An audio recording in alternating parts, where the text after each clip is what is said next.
Na eterna luta contra o crime, a pena de morte resiste aos seus críticos e hoje é aplicada em 36 países do mundo. Em outros 50, ela é prevista em lei, mas está em total desuso. Neste vídeo, vamos abordar um pouco sobre a pena capital, os países em que é aplicada e a sua efetividade no combate ao crime.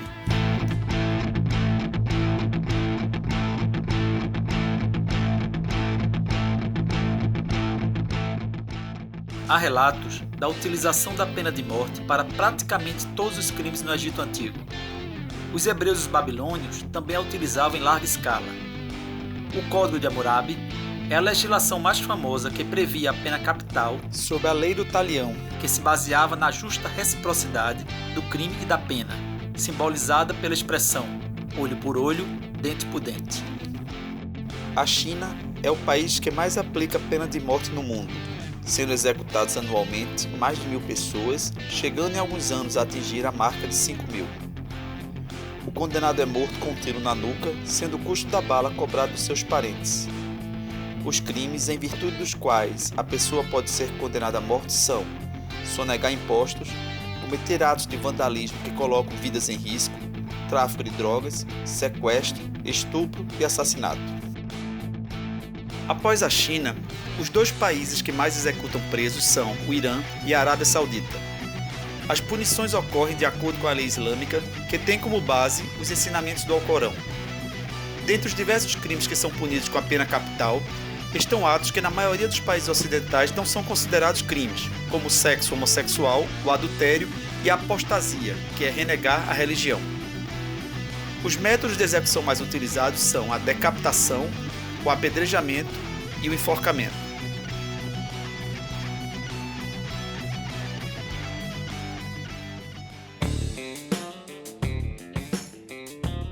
Japão e Estados Unidos são países democráticos que aplicam a pena de morte. As execuções no Japão são realizadas por enforcamento. O bizarro é que os condenados só são avisados sobre a execução um dia antes de acontecer. Ao serem cientificados da execução, os prisioneiros são orientados a limpar as suas celas, fazer orações e escrever bilhetes de despedidas para os familiares. Isto porque não é permitida uma última visita.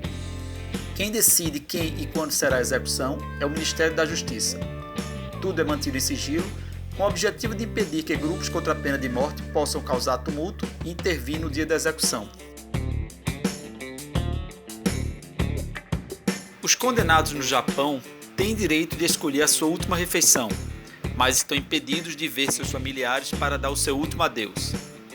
O enforcamento ocorre em câmaras de execução, que são compostas por duas salas de 25 metros quadrados. Uma delas possui um alçapão que se abre durante a execução. A pena de morte é imposta em caso de assassinatos múltiplos que envolvem fatores agravantes. Nos Estados Unidos, a pena de morte é admitida em mais da metade dos 50 estados. Em virtude de ser uma federação com grande autonomia, cada um desses estados possui diferentes leis e padrões quanto aos métodos, limites de idade e crimes que qualificam o criminoso para ser executado.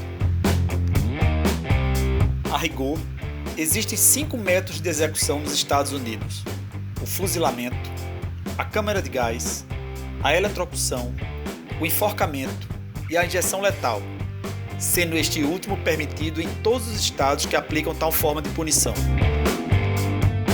Durante o século XX, a cadeira elétrica era um método extremamente utilizado, mas hoje está em desuso por ser considerado cruel.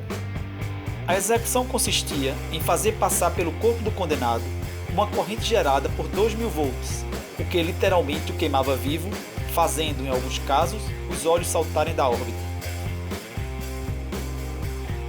Muitas testemunhas vomitavam, desmaiavam ou se retiravam da sala por não suportar a carnificina.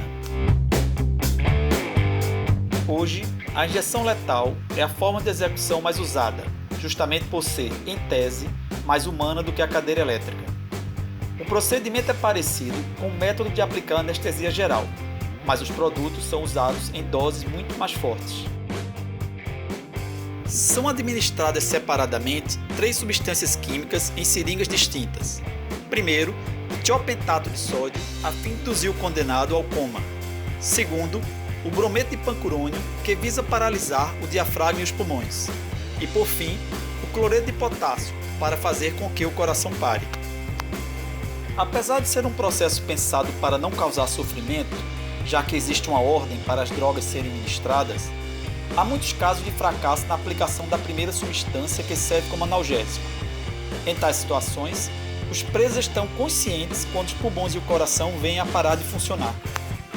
Por isso, esta forma de execução vem sendo contestada judicialmente por supostamente violar a Constituição dos Estados Unidos.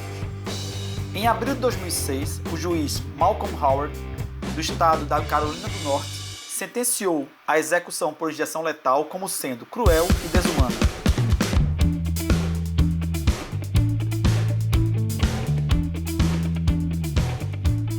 No Brasil, a pena de morte já foi usada em larga escala durante o Império, sendo prevista para muitos crimes. O último registro de execução foi a do escravo Francisco e ocorreu em 1876. Já o último homem livre a sofrer esta punição foi Manuel da Mota Coqueiro, cuja inocência foi depois comprovada. Desde a República, nunca mais ninguém foi oficialmente executado no Brasil. Atualmente, a pena de morte é prevista para os seguintes crimes, desde que cometidos em estado de guerra externa declarada: traição, tentativa contra a soberania do Brasil, coação a comandante, informação ou auxílio ao inimigo e covardia qualificada, fuga em presença do inimigo e espionagem.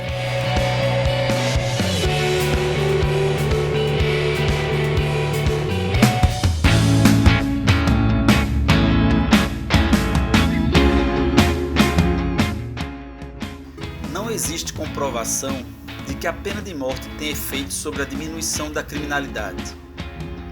Para 80% dos criminologistas norte-americanos, a pena capital não tem o condão de dissuadir uma pessoa de cometer um crime bárbaro. Isto porque, de acordo com os estudiosos, os crimes mais violentos são os que decorrem da paixão e do acerto de gangues, e estas pessoas em tais situações não se preocupam com as consequências dos seus atos. Um dos maiores problemas que os estudiosos apontam na aplicação de tal sanção consiste na seletividade, porque, em regra, os pobres e as minorias étnicas e religiosas e os dissidentes políticos são os mais punidos. Outro problema da pena de morte é a sua irreversibilidade. Uma vez aplicada, o erro não pode ser corrigido. E, ao contrário do que muitos pensam, muitos erros já ocorreram. Estima-se que nos Estados Unidos, que são uma democracia e tem uma polícia extremamente aparelhada, a taxa de erro na aplicação da pena de morte chega a 4%. Temos o exemplo do brasileiro Manuel da Mota Coqueiro.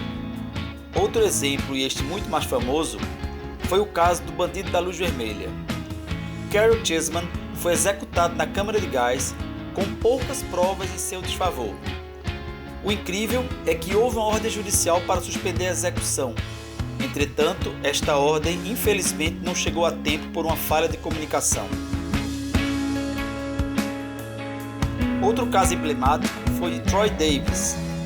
Neste caso, os membros do júri confessaram posteriormente que foram pressionados por policiais para declarar a culpa de Troy, mesmo com provas muito fracas. Sendo assim, melhor que ao invés da pena de morte, que haja a previsão da prisão perpétua para os casos mais graves. No Brasil, a nossa Constituição proíbe a prisão perpétua, o que acaba libertando indivíduos altamente periculosos. E pior, a nossa legislação limita a aplicação da pena privativa de liberdade a 30 anos. Isto é extremamente arriscado para a sociedade. Já houve casos de presos muito perigosos que, logo após soltos, voltaram a cometer crimes hediondos.